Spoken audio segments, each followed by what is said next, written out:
Most of us have had influenza or flu at some point.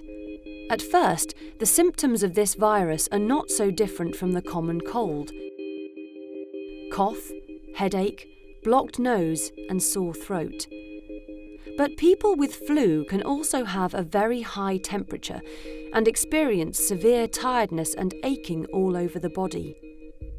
If you have the flu, it is important to get lots of rest and drink lots of liquids.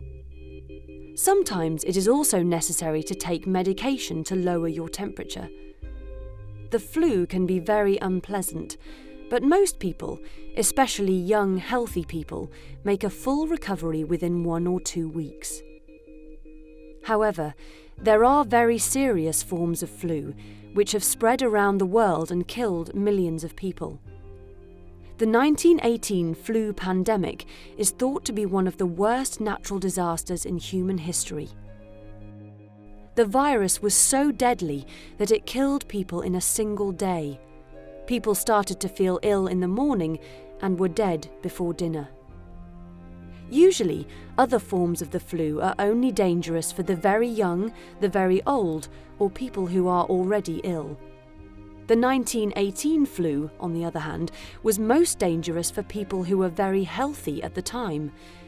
This was because the flu made the body's immune system, the body's form of self-defense, react too strongly. People with a healthy body were attacked more strongly by their own immune system.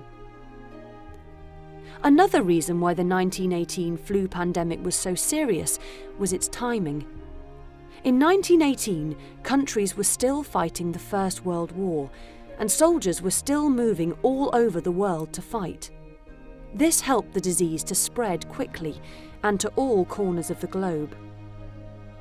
When people are very ill with the flu, they usually stay at home. When they don't feel too bad, they go back to their normal routines. In this way, it is the less serious form of flu that spreads more quickly. However, during the war, the soldiers who were slightly ill stayed in their beds, but those who were very ill were put on crowded trains and sent to crowded hospitals. This meant that the most serious form of the disease spread. When the war ended in November 1918, the huge crowds that gathered to celebrate helped the virus to spread even more quickly. Many soldiers survived the war, but were killed by the flu. The effects of the 1918 flu pandemic are hard to believe. The virus killed 5 times as many people as the war itself. Around the world, 500 million people caught the disease, and between 50 and 100 million people died, 3 to 6% of the global population at the time. Today, we have a better understanding of how diseases spread. This knowledge, as well as advances in medicine, helped doctors deal with the 2009 flu pandemic.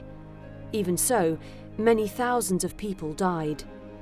It is therefore essential to keep researching and improving our understanding of disease, even those diseases that are normally harmless.